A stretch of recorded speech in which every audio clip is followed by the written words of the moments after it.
जय श्री राधे, जय श्री कृष्ण। आप सभी को हृदय से प्यार भरी राधे राधे। और कैसे हैं आप सब? I hope you are absolutely fine. आप सब कुशल मंगल होंगे और भगवान की भक्ति में लीन होंगे। जीवन वही श्रेष्ठ है जो भगवान की भक्ति में गुजर जाए, वही ज़िंदगी श्रेष्ठ है जो भगवान से जुड़ जाए। किसी न किसी भाव से, किसी न किसी तरीके से गोविंद के चरणों में हमारी स्मृति, हमारा मन लगा रहे, उसी क्रम में हम लगे हुए हैं। नित्य भागवत की एक अध्याय की कथा श्रवण करते हैं ताकि भगवान की स्मृति बनी रहे। कल की वीडियो में मैंने प्रार्थना की थी कि यही भाव को लेकर हम कथा विश्राम कर रहे हैं कि भगवान मथुरा में प्रवेश कर रहे हैं। और आज मथुरा में धोबी से सुंदर वस्त्र पहने, माली से सुंदर माला धारण करी, अब कुब्जा से मिलके सुंदर चंदन धारण करवाएंगे। तो यही भाव लेके कथा को आरंभ करते हैं। नए आए हैं प्लीज़ चैनल को सब्सक्राइब कर लीजिए, बेल आइकन को प्रेस कर दीजिए। आइए मेरे साथ गोविंद नाम गुनगुनाइए। श्री कृष्ण गोविंद हरे मुरारी, हे नाथ नारायण वासुदेव। श्री कृष्ण गोविंद हरे मुरारी, नाथ नारायण वासुदेव। हे नाथ नारायण वासुदेव, हे नाथ नारायण वासुदेव। श्री कृष्ण गोविंद हरे मुरारी, हे नाथ नारायण वासुदेव। नारायणं नमस्कृत्य नरं चैव नरोत्तमं देवीं सरस्वतीं व्यासं ततो जयमुदीरयेत्। कृष्णाय वासुदेवाय हरये परमात्मने प्रणतः क्लेशनाशाय गोविन्दाय नमो नमः। ओं नमो भगवते वासुदेवाय। श्रीमद्भागवत महापुराणम्।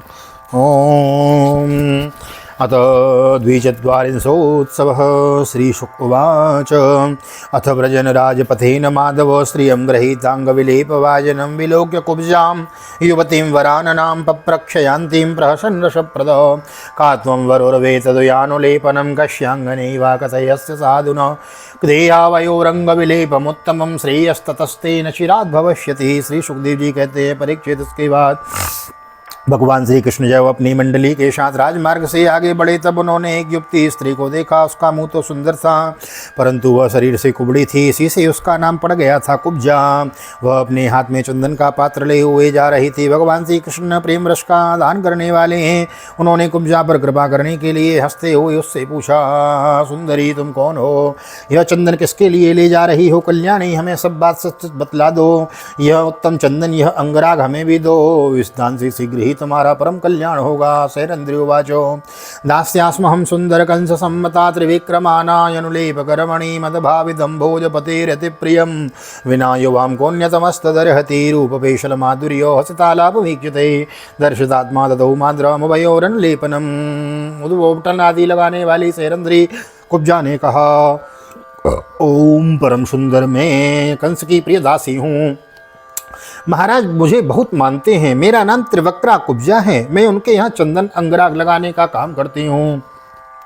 मेरे द्वारा तैयार किए हुए चंदन का और अंगराग का भोजराज कंस को बहुत भाते हैं, परंतु आप दोनों से बढ़कर उनका कोई उत्तम पात्र नहीं है। भगवान की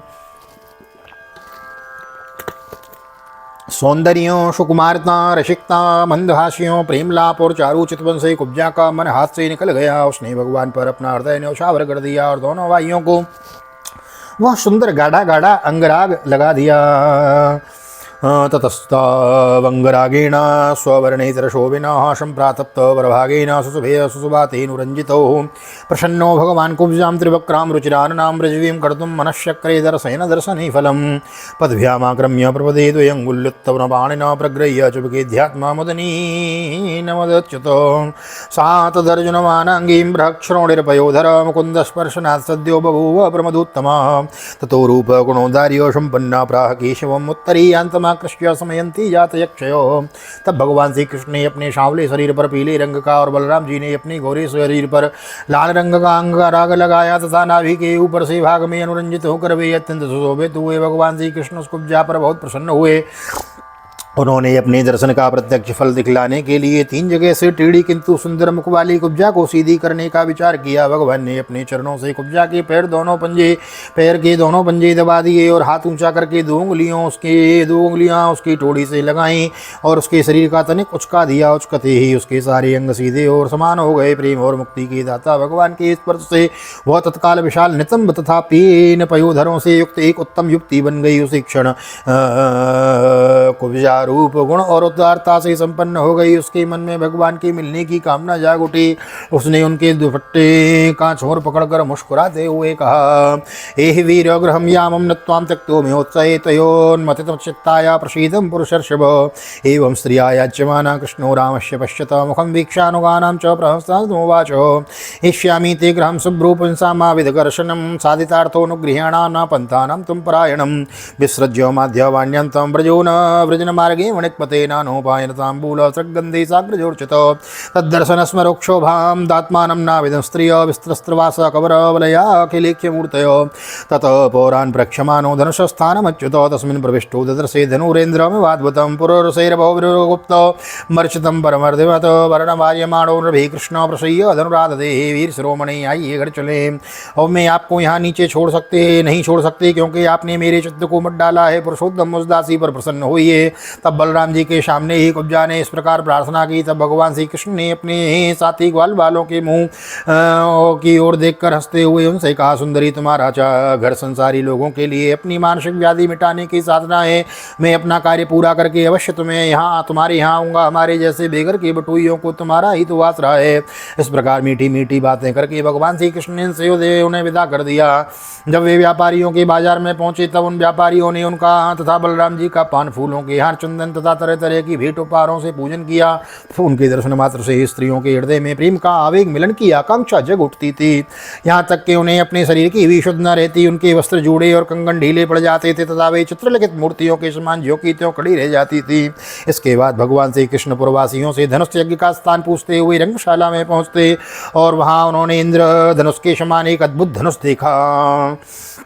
पुरुषैर्विर्गुप्तं मर्चितं परमर्दिमतवार्यमाणो नृभिः कृष्ण प्रसह्य धनुराददे करेण वामेन सलीलमुद्धृतं सज्जं च कृत्वा निमिषेण पश्यतां नृणां विकृष्य प्रवञ्जमद्यतो यक्षे यथेक्षुदण्डं मदकर्योरुक्रमः धनुषो भज्यमानस्य सद्दखं रोदसीदिश पूरयामाशयं श्रुत्वा कंसस्त्राशमुपागमत्। इसके बाद भगवान श्री कृष्ण उस धनुष में बहुत सा धन लगाया गया था। अनेक बहुमूल्य अलंकारों से उसे सजाया गया था। उसकी खूब पूजा की गई थी और बहुत से सैनिक उसकी रक्षा कर रहे थे। भगवान श्री कृष्ण ने रक्षकों के रोकने पर भी उस धनुष को बलात् उठा लिया। उन्होंने सबके देखते ही देखते उस धनुष को बाएं हाथ से उठाया, उस पर डोरी चढ़ाई और एक क्षण में खींचकर बीचों बीच से उसी प्रकार उसके 2 टुकड़े कर दिए जैसे बहुत बलवान मतवाला हाथी खेल खेल में ईख को तोड़ डालता है। जब धनुष टूटा सा तथा उसके शब्द से आकाश पृथ्वी और दिशाएं भर गईं और उसे सुनकर कंस भी भयभीत हो गया। तद्रक्षण सानुचरा कुपिता ततायन गृहीतु कामा आववृगृहीतां बाध्यतामिति अतः तान् दुर्विप्रायान् विलोक्य बलकेशवो क्रुद्धो धन्वनादाय सुकुले जग्नतो बलं च कंस प्रहितं मत्वा शालामुखत्ततः निष्क्रम्य चेरतुर्हृष्टो निरीक्ष्य पुरुषं पद तस्योस्ततं वीर्यं निशाम्य पुरवासितो तेज प्रागल्भ्य रूपं च मेनिरे विविधोत्तमो। जब नगर निवासियों दोनों भाइयों को इस अद्भुत पराक्रम की बात सुनी और उन तेज साहस तथा अनुपम रूप को देखा तब उन्होंने यह निश्चय किया कि हो न हो ये दोनों कोई श्रेष्ठ देवता हैं। इस प्रकार भगवान श्री कृष्ण और बलराम जी पूरी स्वतंत्रता से मथुरापुरी में विचरण करने लगे। तस्योदद्भुतं वीर्यं निशाम्य पुरवासिनो तेज प्रागल्भ्य रूपं च मेनिरे विविधोत्तमो तयोर्विरचितो स्वेरोमादित्यो स्तोमुपेयवान् कृष्णरामो व्रतो गोपे पुराक्षकटमीयतुः गोप्यो मुकुन्द विगमे विरहातुरायो आशासता शिश्रतामधुपुर्यभुवन् सम्पश्यतां पुरुषभूषणगात्रलक्ष्मी तुवेतरान्नुभजतश्च कमेयनं श्री अवनिक्ताङ्घ्रि युगलो भुक्त्वा क्षीरोपसेचनं मूषितुस्तां सुखं रात्रिं रात्वां संसचिकीर्षितं कंसस्तु धनशोभङ्गं रक्षणां सुलभबलस्य च वधं निशम्य गोविन्दो रामविक्रीडितं परम्। इस प्रकार भगवान श्री कृष्ण और बलराम जी तीनों लोगों के बड़े बड़े देवता चाहते थे कि लक्ष्मी हमें मिले, परंतु उन्होंने सबका परित्याग कर दिया और न चाहने वाले भगवान का वर्ण किया। उन्हीं को सदा के लिए अपना निवास स्थान बना लिया। मथुरावासी उन्हीं पुरुष भूषण भगवान श्री कृष्ण की अंग का सौंदर्य देख रहे हैं और उनका कितना सौभाग्य है। ब्रज में भगवान की यात्रा के समय गोपियों ने विरात और होकर मथुरावासियों के संबंध में जो जो बातें कही थी वे सब यहाँ अक्षरंश सत्य हुई। सचमुच भी परमानंद में मग्न हो गए। फिर हाथ पैर धोकर श्री कृष्ण और बलराम जी ने दूध में बने हुए घी आदि पदार्थों का भोजन किया और कंस आगे क्या करना चाहते हैं इस बात का पता लगाकर उस रात को वहीं आराम से सो गए। जब कंस ने सुना कि श्री कृष्ण और बलराम जी ने धनुष तोड़ डाला, रक्षकों तथा उनकी सहायता के लिए भेजी हुई सेना का भी संहार कर डाला और यह सब उनके लिए केवल एक खिलवाड़ ही था, इसके लिए उन्हें कोई श्राप या कठिनाई नहीं उठानी पड़ी। दीर्घ प्रजागरो भी तो दुर्निमित्तानि दुर्मति बहुन्य चष्टो भयता मृत्युर्दौत्य कराणि च अदर्शनम स्वशिरस प्रतिरूपे च सत्यपि असत्यपि द्वितीये च द्वे रूपं ज्योतिषां ततो छिद्र प्रतीतिक्षायां प्राणघोषानुपश्यति स्वर्ण प्रतीतिर्विवक्षो स्वपादानामदर्शनं स्वप्ने प्रीत परिस्वंगं कार्यानं विषादनं याया निलदमालिक्यो स्लीप्य तेलाभ्यक्तो दिगंबरो अन्यानि चेतं भूतानि स्वप्नजागरितानि च पश्यन् शरणतन्त्रस्थो निद्रां लेवेन चिन्तयो विष्टायां निशकौरव्यं सूर्यं चद्भ्यं समुत्थिते कार्यामास वै कंसो मल्लक्रीडा महोत्सवम् तब वह बहुत ही डर गया। उस दुर्बुद्धि की बहुत देर तक नींद न आई। वह जागृत अवस्था में तथा स्वप्न में भी बहुत से ऐसे अपशकुन हुए उसकी मृत्यु में सूचक थे। जागृत अवस्था में उसने देखा कि जलिया दर्पण में शरीर की परछाई तो पड़ती है परंतु सिर नहीं दिखाई देता। अंगुली आदि की आड़ न होने पर भी चंद्रमा, तारे और दीपक आदि की ज्योतियां उसे दो दिखाई पड़ती हैं। छाया में छेद दिखाई पड़ता है और कानों में उंगली डालकर सुनने पर भी प्राणों का घूं घूं शब्द सुनाई नहीं पड़ता। वृक्ष सुनहले प्रतीत होते हैं और बालू या कीचड़ में अपने पैरों के चिन्ह नहीं दिख पड़ते। कंस ने स्वप्नावस्था में देखा कि वह प्रेतों के गले लग रहा है, गधे पर चढ़कर चलता है और विष खा रहा है। उसका सारा शरीर तेल से तर रहा है। गले में जपा कुसुम अड़हुल की माला है और नग्न होकर कहीं जा रहा है। स्वप्न और जागृत अवस्था में उसने इस प्रकार की और भी बहुत सी अपशकुन देखे। उसके कारण उसकी बड़ी चिंता हो गई और वह मृत्यु से डर गया और उसे नींद न आई। परीक्षित जब रात बीत गई और सूर्य नारायण पूर्व समुद्र से ऊपर उठे तब राजा कंस ने मल्ल क्रीड़ा दंगल का महोत्सव प्रारंभ कराया। आनर्जो पुरुषारंगम तूर्यभीर्यश्च जग्निने मश्चांशलाकृतां स्वाग्वी पताका चैलतोरणे तेषु पौरां जानपदा ब्रह्मक्षत्र पुरोगमा यथोपजोसं विवशो राजन् कृतासन कंस परिवृतो माध्ये राजमंचोपाविशद मंडलेश्वर मध्यस्थो हृदयेन विदूयत वाद्यमानेषु तुरीयेषु मल्लतालोत्तरेषु च मल्लासुलंकृतां द्रव्यां सोपाध्याय समाविशत। राजकर्मचारियों ने रंगभूमि को भली भांति सजाया। तुरही बेरी आदि बाजे बजने लगे। लोगों के बैठने के मंच फूलों की गजरी, झंडियों, वस्त्र और बंधनवारों से सजा दिए गए। उन पर ब्राह्मण, क्षत्रिय आदि नागरिक तथा ग्रामवासी यह सब स्थान यथा स्थान बैठ गए। राजलोग भी अपने अपने निश्चित स्थान पर जा डटे। राजा कंस अपने मंत्रियों के साथ मंडलेश्वरों छोटे छोटे राजाओं के बीच में सबसे श्रेष्ठ राज सिंहासन पर जा बैठा। इस समय भी अपशकुनों के कारण उसका चित्त घबराया हुआ था। तब पहलवानों के ताल ठोकने के साथ ही बाजे बजने लगे और गर्वीले पहलवान खूब सज-धज कर अपने अपने उस्तादों के साथ अखाड़े में आ उतरे। चाणूरो मुष्टिक स्कूट सलस्तोषल एवच ता आसे दोरुपस्थानम बल्गुवाद्यो प्रहर्षितो नंदगोपादयो गोपा भोजराजो समाहुत निवेदितोपाय नास्ते एकस्मिन् मंच आविशत। चाणूर, मुष्टिक, कूटशल और तोशल आदि प्रधान पहलवान बाजों की सुमधुर ध्वनि से उत्साहित होकर अखाड़े में आकर बैठ गए। इसी समय भोजराज कंस ने नंदादि गोपों को बुलवाया और उन लोगों ने आकर उसे तरह तरह की भेंटें दी और फिर जाकर वे एक मंच पर बैठ गए।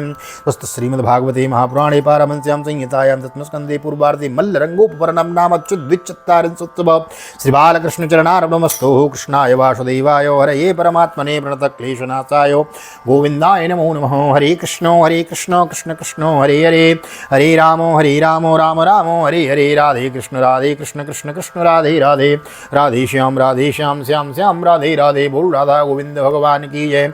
श्रीमद्भागवत महापुराण की जय। श्री वेदव्यास जी महाराज की जय। सुखदेव जी महाराज की जय। राजा परीक्षित जी महाराज की जय। राजा रामचंद्र भगवान की जय। श्री हनुमान जी महाराज की जय। गोवर्धन नाथ की जय। यमुने महारानी की जय। वृंदावन माँ के बिहारी लाल की जय। गैया मैया की जय। तुलसी मैया की जय। अपने अपने माता पिता की जय। सद्गुरुदेव भगवान की जय। आज के आनंद की जय। श्री राधे जय जय श्री राधे श्याम, जय जय राधे जय जय श्याम। सबको मिले वृंदावन धाम, ऐसी प्रार्थना मेरी ठाकुर जी के चरणों में। और यहाँ तक वीडियो बनी है तो प्लीज़ लाइक कर दीजिए, शेयर कर दीजिए, कमेंट में भागवत भगवान की जय लिख दीजिए। और फिर निवेदन वही कि यही भावना लेके कथा को विश्राम देते हैं, सोते समय यही विचार करेंगे, सुनते समय कि आज की कथा में भगवान ने महाराज कंस के रंगांगण में, रणांगण में प्रवेश कर लिया है और महाराज अब कुबलिया पीड़ का उद्धार कल की कथा में भगवान करेंगे। तो यही भाव लेके कथा को विश्राम देते हैं। नए आए हैं प्लीज़ चैनल को सब्सक्राइब किए बिना ना जाएं, फेसबुक पर ही आपसे जुड़ सकते हैं। मिलते हैं अगली वीडियो में, तब तक के लिए श्री धाम वृंदावन से आप सभी को हृदय से प्यार भरी जय श्री राधे, जय श्री कृष्ण, हरि ओम।